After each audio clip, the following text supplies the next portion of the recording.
Les États-Unis d'Amérique ferment pour inventaire. Arrêt des activités des agences gouvernementales, des organismes et des ministères, licenciements massifs. Ça a l'air formidable.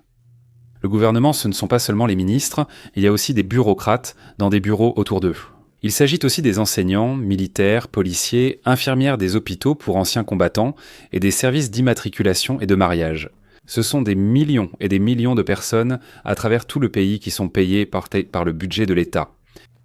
Le budget est approuvé par le Congrès pour l'année du 1er octobre au 30 septembre de l'année suivante. Si le budget n'est pas approuvé au 1er octobre, et c'est justement le cas en ce moment, tous les services publics dits non essentiels, nous allons en parler tout de suite pour expliquer ce que cela signifie, sont fermés. Ne restent en place que ceux qui sont absolument nécessaires, les médecins, la police, l'armée, enfin, uniquement ce qui est absolument indispensable. Tous les autres sont mis en congé sans solde jusqu'à ce que les parties parviennent à un accord. Et là, surprise. Pendant 2 mois, les gens n'ont pas travaillé, mais à leur retour, ils touchent un salaire pour cette période. C'est-à-dire que non seulement ils n'ont pas travaillé, mais en plus ils reçoivent un salaire pour cette période. La plupart des fonctionnaires, environ 95-96%, sont démocrates et rêvent d'être payés à ne rien faire pendant de longues vacances. Ils crient « Hurrah » et jettent leur bonnet en l'air, bien sûr, mais c'est un secret. Mais en public, ils condamnent les républicains pour l'horreur qu'ils ont apportée.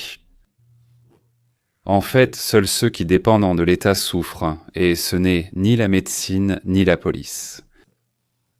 Tout est fermé, puis il y a encore longtemps du désordre et des retards. Pourquoi y a-t-il actuellement un retard dans l'approbation du budget ? Le fait est que sans les démocrates, il n'y a pas assez de voix. Il ne faut pas 51, mais 60 voix nécessaires pour adopter ce projet de loi en particulier. Et les démocrates exigent environ 1,5 billion supplémentaires en subventions pour tous ceux qui votent pour eux. Les républicains veulent réduire les dépenses pour Medicare, Medicaid et les programmes sociaux. Ils disent donc que les États-Unis sont endettés et que pour continuer à subventionner à une telle échelle, il faut emprunter de plus en plus d'argent à d'autres pays avec des intérêts et que les États-Unis n'ont plus d'argent. Il n'y a rien pour tout rembourser. Les démocrates répliquent « augmenter les impôts pour les travailleurs », autrement dit « voler encore plus ». Autrement dit, cela va bien sûr freiner le développement de la production, l'expansion du développement de la production. Mais cela leur est égal parce que, comme l'a dit le premier démocrate du monde, Louis XIV, si je ne me trompe pas, après moi, le déluge. En fait, il n'était pas démocrate, mais moi oui. Donc la pratique de dépenser, peu importe combien on a collecté ou volé, est terrible pour les habitants du pays. En plus de nous voler, cela veut dire qu'il y a toujours de nouveaux prélèvements. Ils empruntent aussi de l'argent à intérêt pour leurs projets, et c'est nous et nos enfants qui devront rembourser plus tard. Autrement dit, ils volent non seulement notre présent, mais aussi notre avenir.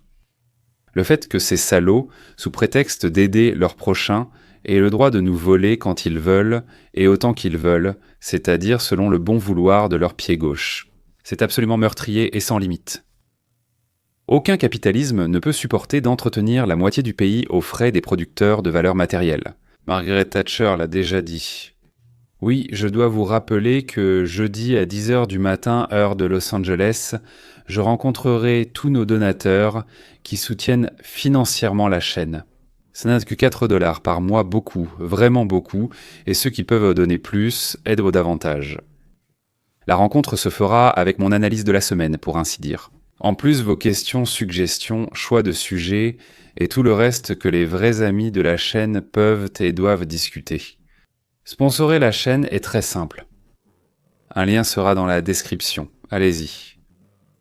Tout est expliqué simplement. Voilà, maintenant. Avant le rachat de Twitter par Musk, les démocrates bénéficiaient, comme on sait, de toute la presse, car ils avaient en un plus de soutien médiatique. Et maintenant, tout de même, 20 à 30% des podcasteurs, journalistes, producteurs essaient d'être honnêtes. Donc auparavant, sous la pression de la presse, le peuple pensait à chaque fois que les démocrates avaient raison et que les républicains donc étaient amenés coupables, et les républicains craignant de perdre des voix. Donc les électeurs cédaient, les personnes en congé revenaient et recevaient donc leur salaire complet, et le trésor public était encore plus pillé.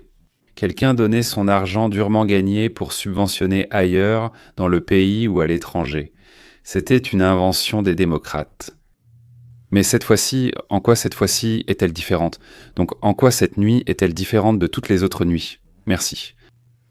Mais cette fois-ci, ils se sont trompés dans leurs calculs. Ils se sont attaqués à la mauvaise personne. Ils ont suivi le chemin tout tracé et se sont retrouvés piégés. Trump a donc annoncé la suite, qu'il ne licencierait pas temporairement, les employés non essentiels, il ne les mettra pas en congé. Rédacteurs pour qu'ils reçoivent ensuite leur argent, mais lui, il va les licencier complètement. Donc il n'y aura pas de salaire quand toute cette absurdité sera terminée. Voilà que le ministère a donné l'ordre de préparer des listes pour les licenciements. Tout le monde le sait, si les démocrates ne laissent pas adopter le budget. Il ne suffit pas de faire des listes, il faut aussi informer les employés que 35 à 40% des fonctionnaires américains seront licenciés, sans droit de revenir au travail. Dans les agences fédérales, il y a aussi des employés civils, municipaux, etc. Mais dans les agences fédérales, il y a 2 millions d'employés.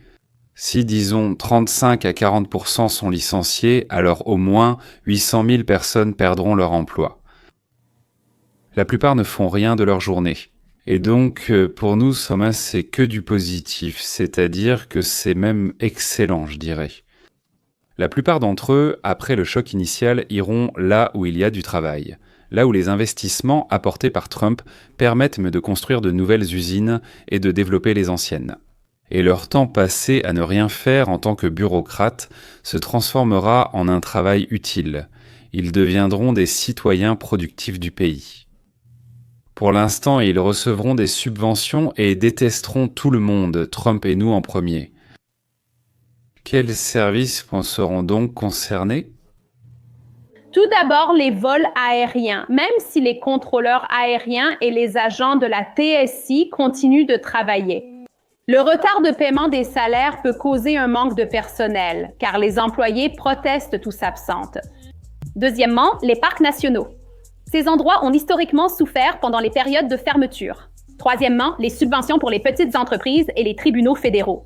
Beaucoup de ces fonctions dépendent également des allocations annuelles et peuvent être retardées ou complètement arrêtées. Alors, qu'est-ce qui restera ouvert? Les services postaux des États-Unis, parce qu'ils sont autofinancés. Des programmes tels que la Sécurité sociale, Medicare et Medicaid continueront, mais pourraient manquer de personnel à cause des grèves. Pendant ce temps, l'arrêt pourrait entraîner des effets en chaîne dans l'économie. Les entreprises qui dépendent des contrats fédéraux feront face à des retards et les fonctionnaires pourraient réduire leurs dépenses. Désormais, l'impact est déjà visible. Le ministère de la Santé et des Services sociaux se prépare à mettre en congé 41% de ses employés. Le ministère du Travail déclare que la publication des données économiques, y compris le rapport sur l'emploi de septembre, sera suspendue. Le Bureau d'analyse économique déclare qu'il cessera de publier les statistiques du produit intérieur brut et le département des anciens combattants cessera également d'entretenir les cimetières. Les parcs sont fermés, les cimetières ne seront pas entretenus, mais l'arrosage continuera quand même. Et il pourrait y avoir des retards de vol, ce qui est probablement le plus problématique. Le salaire moyen d'un fonctionnaire en 2025 était de 106 000 $. Et avec tous les avantages, nous dépensons environ 150 000 $ par an pour chaque fonctionnaire fédéral. En plus, il faut ajouter de 20 à 40% à ce montant pour l'entretien des bureaux et d'autres dépenses liées ponctuelles aux fonctionnaires. Au total, donc le coût pour l'État d'un fonctionnaire, qu'il soit assis là, qu'il travaille ou autre, est d'environ 200 000 $ par an. Un simple calcul permet de comprendre que la réduction de 800 000 bureaucrates représente une économie de 160 milliards de dollars par an. 160 milliards de dollars par an. Et ils ne gêneront plus personne.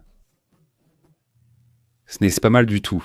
Trump d'ailleurs est absolument ravi. Il a déjà déclaré à plusieurs reprises qu'il est infiniment reconnaissant aux démocrates de lui avoir donné l'occasion de licencier tous ceux qui ne sont pas nécessaires, en ne gardant que ceux qui font vraiment un travail utile.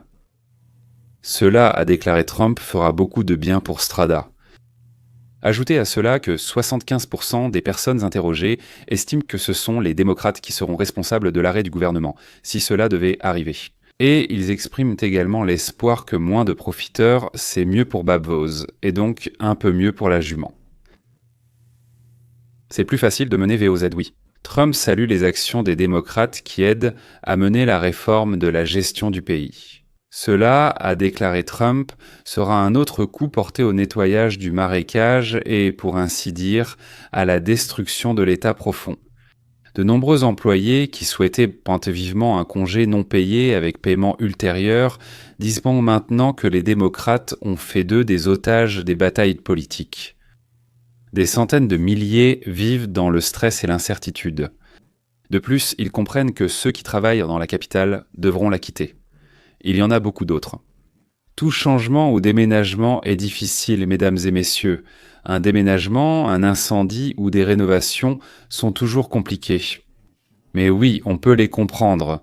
Bien sûr, oui, mais nous ne voulons plus payer pour leur inaction. Ils ne voulaient pas, mais ils n'avaient pas le choix.